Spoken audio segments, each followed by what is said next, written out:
Olá, muito boa tarde a você, conectado conosco aqui pelo Notícias Agrícolas. Está começando mais um boletim de mercado. Vamos falar sobre o mercado da soja. Com dia positivo hoje, altas de 4 a 7 pontos nos principais vencimentos, mas o mercado foi tenso, testou aí patamares próximos dos 12 dólares por bushel. Esse é um suporte importante para os preços, e a gente vem dizendo isso aí nos últimos dias. Hoje não deu conta de romper esse suporte, mas será que é possível? Será que a gente vai ver soja abaixo dos 12 dólares por bushel? Ou quais são os fundamentos que sustentam ainda esse mercado? Ou o que a gente precisa saber ou entender para conhecer um pouquinho mais desse comportamento de formação de preços? Perguntas para Eduardo Vanin, lá da Agriinvest, que já está aqui conosco por vídeo. Seja bem-vindo, meu amigo. Obrigado por estar aqui com a gente mais uma vez. Foi um dia aí de respiro para Chicago hoje, né, Eduardo? Depois de uma pressão seguida aí nos preços por lá.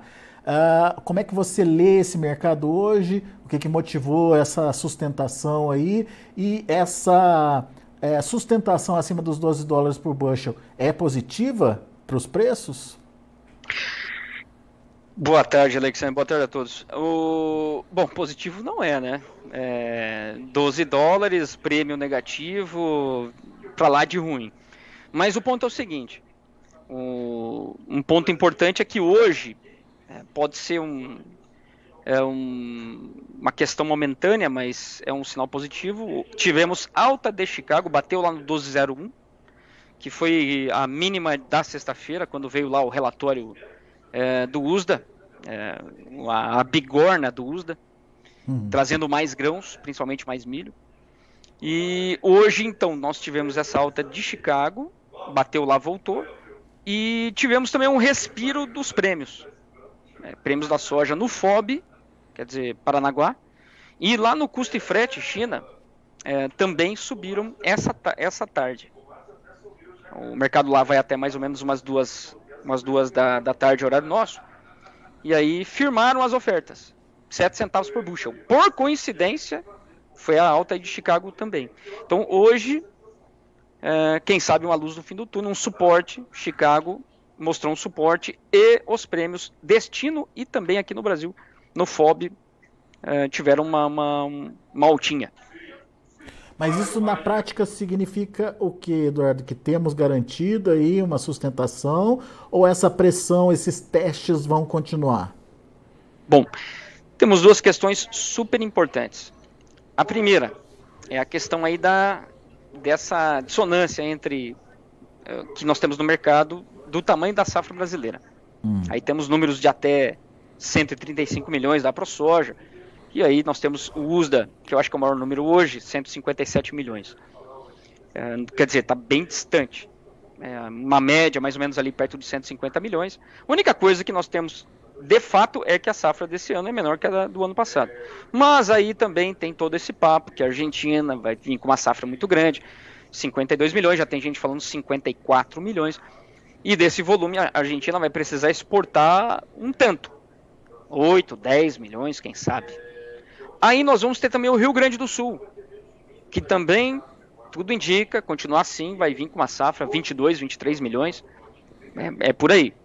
E precisa colocar para fora, quer dizer, precisa exportar uns 13 milhões. Em ambos os casos, Argentina e Rio Grande do Sul, o produtor não vendeu nada. Lá na Argentina ele vendeu 8,5%. Rio Grande do Sul vendeu 8,9%. Bem parecido, coincidência, mas é isso aí. Então nós temos Rio Grande do Sul e Argentina que precisam vir aí colocar pelo menos aí uns 23, 24 milhões em termos de vendas novas. Essa é uma pressão a mais. Agora, o outro fato que faz o balanço disso é que lá no Mato Grosso, que é o motor das vendas, aí a exportação vai ser bem menor. Outros estados também. Então, o que eu diria? Hoje o mercado está confortável. Falando de prêmio e de Chicago, não, tudo bem, uma coisa vai neutralizar a outra, beleza. Dado uma demanda da China que está aí meio capengona, e eles adoram falar quando estão perdendo dinheiro, então é o caso agora, estão perdendo e tal. Aí fica tudo bem. Agora, o divisor, o ponto realmente, o divisor de águas vai ser quanto que o Brasil, no todo, vai ter para exportar. Tá. E o que seria digamos, um susto para o mercado aí? Olha, se você vai, o mercado ele olha o número do USDA, essa é a referência. É o 157 milhões de produção. Com 157 milhões de produção Brasil, vamos ter exportação Brasil. Isso que é o ponto, tá bom? Oferta e demanda global, passa aqui, passa ali, sobrou tanto. É uma questão. Agora, vamos falar de comércio. Comércio de soja. O ano passado, o mercado negociou entre outubro e setembro um total de 172 milhões de toneladas de soja. Esse ano a previsão do USDA é 171, vai lá, igual. Uhum. E o Brasil, segundo o USDA, vai ter de janeiro a outubro, final de setembro, um total de 85 milhões de exportação. E aí que é o negócio. 85 milhões. Portanto, se o Brasil, por exemplo, tem uma produção 145 milhões, por exemplo, só estou dando um exemplo aqui. Então, esse número do USDA de 85 milhões, ele está muito grande, está muito otimista. Ele vai cair uns 8 milhões, pelo menos. 7, 8 milhões. Uhum. Aí vai faltar soja. Aí o Brasil não vai conseguir fazer o que fez o ano passado, que foi ofertando e vendendo durante o ano inteiro, como a gente viu. Aí, números, no ano inteiro, deu 101 milhões. Quer dizer, nós vendemos e embarcamos numa média de 8 milhões e tanto por mês. Então o Brasil sempre foi presente no mercado, sempre competitivo. Se nesse ano a quebra é maior do que a USDA está falando, então não vamos deixar de ser competitivos em algum momento, ali por volta talvez de agosto, aí acabou para nós. Aí não vai ter outra soja a não ser a soja americana. Aí muda a cara do jogo. A tendência seria de alta daí? Ou dependeria do tamanho da safra americana também? O ponto é o seguinte, aí a demanda voltaria para os Estados Unidos, que é o que não tem hoje. Se você falar assim, Eduardo, e Chicago? Chicago é o seguinte, é um preço lá que depende muito nesse momento, ninguém está falando mais de oferta, correto? Uhum. Estados Unidos já está feito, acabou. Então, nesse momento, o que nós estamos falando? É de demanda. Quanto que os Estados Unidos vai vender daqui para frente? Daqui para trás já vimos, não é grande. E só tinha um comprador, que era a Sinogreen. Acabou. Final do ano ela falou, tchau, fechei meu programa, não preciso mais da soja americana. Pelo menos por enquanto. Pode mudar de ideia? Pode, mas até agora, zero, não tem mais. Então, o que é Chicago agora? Chicago agora, daqui até começar o plantio, é isso. Quanto que os Estados Unidos pode vender daqui para frente? O USDA acha que tem 11 milhões ainda de venda. 11. Agora, os Estados Unidos vai ter que encontrar esse mercado, esses 11. E a soja americana é para lá de cara. Na verdade, os Estados Unidos, hoje, na relação de preço, Brasil e Estados Unidos está muito mais para importador do que exportador, ponto final. Isso aí dá para pegar soja aqui no Brasil, embarcar, levar lá, ganhar dinheiro, ainda vender e fazer um trade contra a soja americana lá do meio oeste. Então, esse é o ponto. Daqui até começar o plantio, a pergunta é, os Estados Unidos conseguem vender 11 milhões? Aí depende totalmente do Brasil. Se o USDA estiver certo e nós tivermos 157 milhões, aí balbal. O Brasil vai continuar vendendo até outubro e os Estados Unidos não vai vender nada. E no caso do Brasil, precisa ofertar 85 milhões até setembro, final de setembro. Desse tanto, já tem um tanto vendido, que vai embarcar, enfim, o número do USDA é embarque. Então, o Brasil vai embarcar 85 milhões de janeiro agora até o final de setembro. Mas se a ProSoja estiver certa ou qualquer outra consultoria que tiver número abaixo aí de 150 milhões de toneladas, é isso que você está falando, a situação muda. Isso. E quem que vai dizer isso? É o Basis, no interior, que é a diferença do preço lá do interior em relação à Bolsa de Chicago. Centavos por bushel. Fica mais difícil de conseguir originar a soja, para conseguir originar vai começando a pagar mais, e essa diferença vai surgindo, então. Exatamente. Aí vai fechando a janela brasileira e vai abrindo a janela americana para a safra nova. Porque eu não acredito que os Estados Unidos consiga ser competitivo, a não ser para o México, que está ali do ladinho. Japão, que tem toda uma questão de originação lá, os seus ativos, vai ter que continuar comprando. Europa também, que tem uma questão de biodiesel. Agora, outros compradores que podem optar Brasil ou mesmo Argentina e Estados Unidos, aí não tem questionamento. Não tem como os Estados Unidos vender. Agora, essa reação do Basis, ela é mais rápida de acontecer? Bom, tanto mais rápido segundo a quebra. Tá, claro. Esse é o nosso dedo duro, tá bom? Esse é o nosso... a mentira tem perna curta. Vai ser o nosso termômetro ali, né? Exatamente, é o termômetro. Então, se subir muito rápido, é porque realmente temos duas coisas. Uma, quebra de safra maior. E segundo, o produtor não está vendendo. E terceiro, e mais importante, é igual onça acuada. Produtor perdendo dinheiro é perigoso. Igual o milho aí, ó. Durante aí, o Brasil foi embarcando, exportando. E o produtor foi segurando, porque a gente sabe, no preço que estava a safrinha e o custo que ela teve... Não valia a pena. O produtor perdeu dinheiro. Foi uma situação que acabou gerando esse rally do preço do basis e também em reais por saca, que a gente chama de flat price. Mas, Eduardo, se a gente então olha ou pensa nessa estratégia ou nessa possibilidade, segurar a soja é uma boa estratégia, mas será que todo produtor tem essa possibilidade? Porque a comercialização está bem atrasada aqui no Brasil, não está? Sim, está parecidona aí com o ano passado, um pouquinho até acima, mas vamos lá, quase a mesma coisa, 33%. Segurar a soja, o produtor tem que entender uma coisa, eu não estou nem analisando, tá bom? Veja que nosso bate-papo aqui é muito mais assim de ensinar a pensar, do que Eduardo falou que vai subir, vai cair. Não. Estou dando aqui os pontos que vão nos dizer se a quebra é muito grande ou não. Agora, o seguinte, o produtor tem que ter consciência, tem que parar com esse negócio de 8 ou 80. Vendo ou não vendo, ponto final. É muito risco.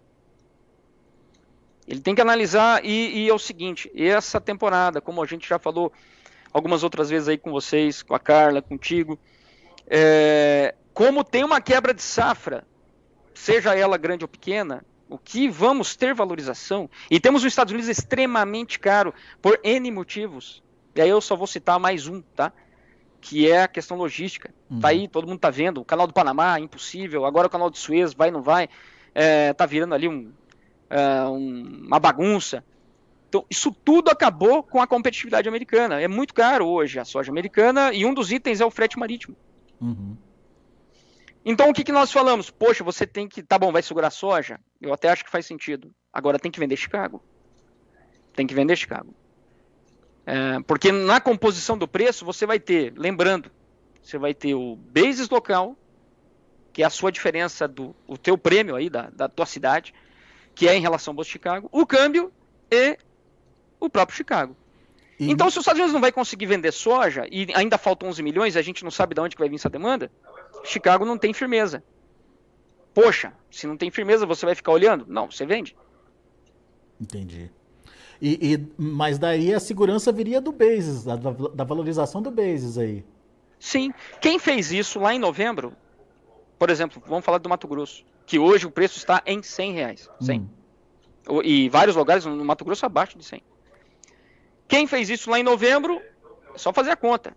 A soja ainda vale R$117. Tá no mínimo com R$17 aí a mais do que o mercado está praticando agora. Que é parte disso a queda de Chicago e parte disso a valorização do basis local lá. Aí você vai ter essa composição dos R$17. O que o produtor faria agora? Ele venderia a soja dele no físico, para quem ele quisesse. E aí sairia da proteção dele que ele tem em bolsa. Uma coisa mais a outra daria o 117, que eu acabei de dar o exemplo. Mas quem não vendeu em novembro ainda dá tempo de fazer essa mesma estratégia? Ou pensar... Bom, agora Chicago já caiu, né? Eu diria o seguinte, essa continua sendo a estratégia. Mas Chicago parece que bateu um fundo, então eu não venderia agora. Agora, se Chicago vem, dá um respirão, aí algum ralizinho aqui, ali, tem que ficar atento, tem que ficar preparado para fazer novamente essa estratégia. Principalmente quem não vendeu. Quem vendeu, beleza. Tá tranquilo, né? Eu posso comprar seguro de alta? Eu acho que é uma perda de dinheiro. Não.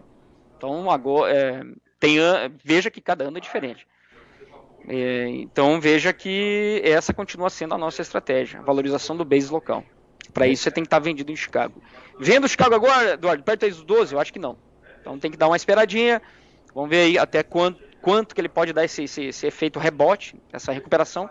E daí tem que entrar de novo. E tem possibilidade disso acontecer, né, Eduardo? Tem, né? Só para dar um exemplo. Um motivo que é forte. Fundos. 9 semanas seguidas vendendo. 9. O net. Vai chegar uma hora que vai ter todos os grãos, tá? Em especial o farelo de soja. Nossa, o farelo de soja foi uma surra sem tamanho. Desde que o Milei ganhou, se você pegar lá o dia, se não me engano, dia 9, dia 11 de novembro, de lá para cá é só farelo para baixo. Então os fundos estão muito vendidos. Aí, enfim, cabe sempre uma readequação aqui e ali. Mas se a gente pegar o canal continua de baixa. E não podemos esquecer, tá? Que daqui a pouco nós vamos estar falando de plantio nos Estados Unidos. E aí o bicho pega. Por quê? Hoje está muito claro. O produtor americano ele tem 2 motivos para plantar menos milho e mais soja. Primeiro, rotação. Tem que fazer. No ano passado ele aumentou muito a área do milho. Então agora tem que, em algumas regiões, aumentar a soja.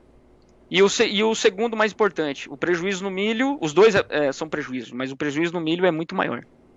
Pela Universidade de Illinois, o produtor lá em Illinois, ele perde hoje 140 e tantos dólares por acre. Na soja, 20 e poucos. Veja, bem menor. Ou seja, se ele tiver que optar, vai optar pela soja. Se plantar mais soja, mais oferta, consequentemente mais pressão no preço. Exatamente.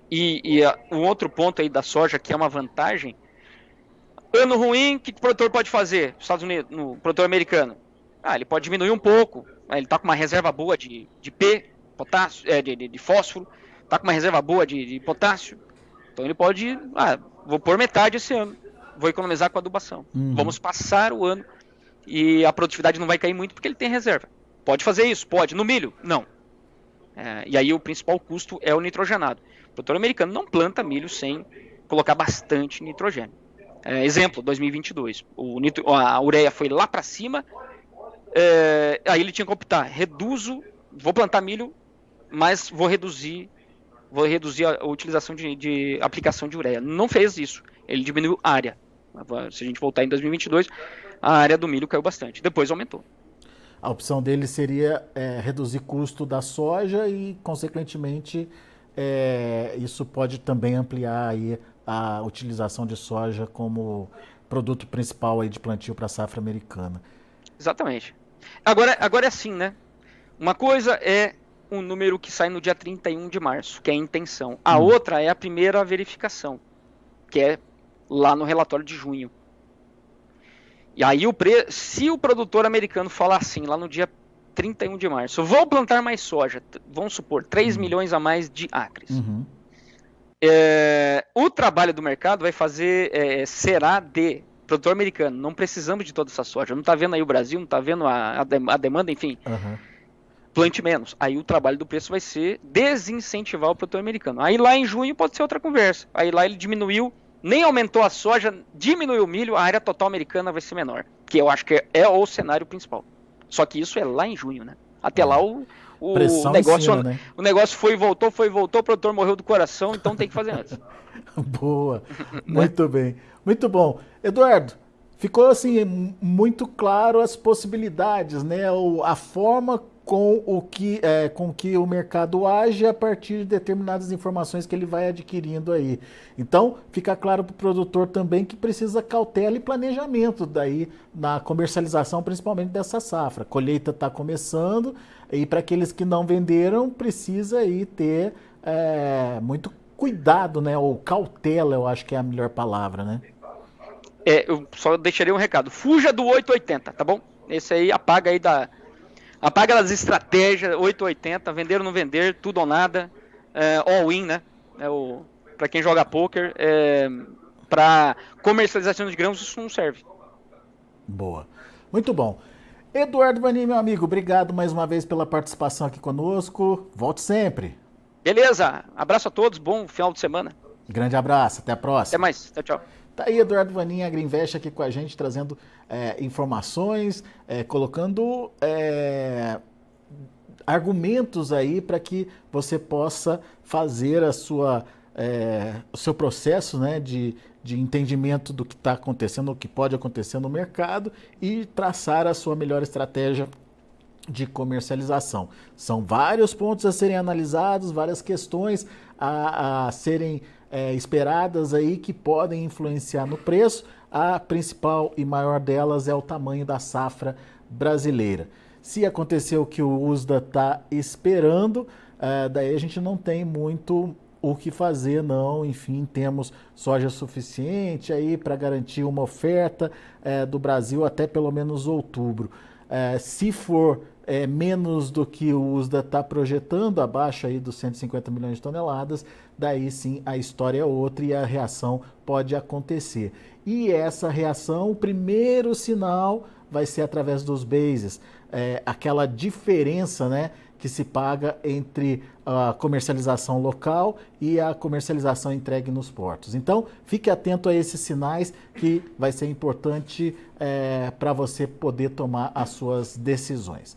Deixa eu passar para vocês como encerraram as negociações lá na Bolsa de Chicago. De olho na tela, você acompanha comigo. Para março, a soja fechou a 12 dólares e 13 centes por bushel. Tomou um fôlego, subiu um pouquinho, 7 pontos mais 75 de alta. Para maio, 12 dólares e 24 centes por bushel, subiu 6 pontos. Para julho, 12,33, alta de 4 pontos mais 75. E agosto, 12,22, alta de 4 pontos mais 25. Isso é a soja. Vamos ver o milho.